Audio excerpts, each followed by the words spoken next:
ಗುಂಡ್ಲುಪೇಟೆ ಪಟ್ಟಣದ ಕೆಎಸ್ಆರ್ಟಿಸಿ ಘಟಕದಲ್ಲಿ ಶಾಲಾ ವಿದ್ಯಾರ್ಥಿಗಳಿಗೆ ಉಚಿತ ಬಸ್ ಪಾಸ್ ಸಿಗದೆ ತಿಂಗಳಿಂದಲೂ ಕೂಡ ಅಲ್ದಾಡ್ತಾ ಇದ್ದು ಕೂಡಲೇ ಉಚಿತ ಬಸ್ ಪಾಸ್ ವಿತರಣೆ ಮಾಡಬೇಕು ಅಂತ ಕಾವಲು ಪಡೆ ಅಧ್ಯಕ್ಷರಾದಂತಹ ಅಬ್ದುಲ್ ಮಾಲಿಕ್ ಅವರು ಕೆಎಸ್ಆರ್ಟಿಸಿ ಅಧಿಕಾರಿಗಳಿಗೆ ಆಗ್ರಹಿಸಿದ್ದಾರೆ.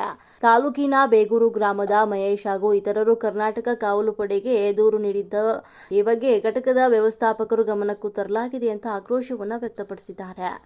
ಎಲ್ಲ ಆತ್ಮೀಯ ನಾಗರಿಕ ಬಂಧುಗಳೇ, ಗುಂಡ್ಲುಪೇಟೆ ಪಟ್ಟಣದ ಸರ್ಕಾರಿ ಸಾರಿಗೆ ಇಲಾಖೆಯಲ್ಲಿ ವಿದ್ಯಾರ್ಥಿಗಳ ಒಂದು ಉಚಿತ ಪಾಸ್ ವಿಚಾರವಾಗಿ ನಮ್ಮ ಸಂಘಟನೆಗೆ ಕರ್ನಾಟಕ ಕಾವಲು ಪಡೆಗೆ ಹಲವು ದೂರುಗಳು ಬಂದಿದ್ದಾರೆ. ಪೋಷಕರು ವೃಂದದವರು ದೂರು ಕೊಟ್ಟಿದ್ದಾರೆ.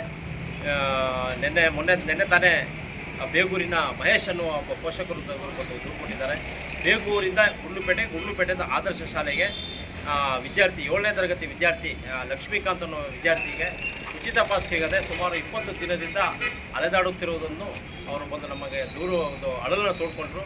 ಆ ಸಂದರ್ಭದಲ್ಲಿ ನಾನು ಸಾರಿಗೆ ಇಲಾಖೆಯ ವ್ಯವಸ್ಥಾಪಕರಿಗೆ ಕರೆ ಮಾಡಿ ಕೇಳಿಕೊಂಡಾಗ ಕೆಲವು ಭರವಸೆಯನ್ನು ಕೊಟ್ಟರು. ಇದು ನಮ್ಮ ಗುಂಡ್ಲುಪೇಟೆಯಲ್ಲಿ ಮಾತ್ರ ಅಲ್ಲ, ಇಡೀ ರಾಜ್ಯಾದ್ಯಂತ ಸಮಸ್ಯೆ ಆಗಿದೆ, ಸರ್ವರ್ ಸಮಸ್ಯೆ ಆಗಿರುವುದರಿಂದ ಈ ರೀತಿ ಸಮಸ್ಯೆ ಆಗಿದೆ ಅಂತ ಹೇಳ್ತಾ ಇದ್ದಾರೆ. ಕೂಡಲೇ ಸಂಬಂಧಪಟ್ಟ ಇಲಾಖೆಯವರು ಮತ್ತು ಸಂಬಂಧಪಟ್ಟ ಅಧಿಕಾರಿ ವರ್ಗದವರು ಇದನ್ನು ಗಮನ ಹರಿಸಿ ಸೂಕ್ತ ಕ್ರಮ ಕೈಗೊಂಡು ವಿದ್ಯಾರ್ಥಿಗಳಿಗೆ ಉಚಿತ ಪಾಸ್ ನೀಡುವಲ್ಲಿ ಸಫಲರಾಗಬೇಕು. ಈ ಕೆಲಸ ಕೂಡಲೇ ಮಾಡಬೇಕು ಅಂತ ಕರ್ನಾಟಕ ಕಾವಲು ಪಡೆಯ ವತಿಯಿಂದ ನಾನು ಒತ್ತಾಯಿಸ್ತಾ ಇದ್ದೇನೆ. ಯಾಕಂದರೆ ವಿದ್ಯಾಭ್ಯಾಸ ವಿಚಾರವಾಗಿ ಯಾರೂ ಕೂಡ ನಿರ್ಲಕ್ಷ್ಯ ವಹಿಸಬಾರ್ದು ಅಂತ ಈ ಸಂದರ್ಭದಲ್ಲಿ ಹೇಳೋ ಮೂಲಕ ಕೂಡಲೇ ಈ ಉಚಿತ ಪಾಸ್ ಸಮಸ್ಯೆನ 2 ದಿನದಲ್ಲಿ ನೀವು ಬಗೆಹರಿಸಬೇಕು. ಇಲ್ಲವಾದಲ್ಲಿ ಮುಂದಿನ ದಿನಗಳಲ್ಲಿ ಕರ್ನಾಟಕ ಕಾವಲು ಪಡೆಯ ವತಿಯಿಂದ ಹೋರಾಟವನ್ನು ಮಾಡಬೇಕಾಗುತ್ತೆ ಅಂತ ನಿಮ್ಮಲ್ಲಿ ಹೇಳೋ ಮೂಲಕ ನಾನು ಒತ್ತಾಯಿಸ್ತಾ ಇದ್ದೇನೆ.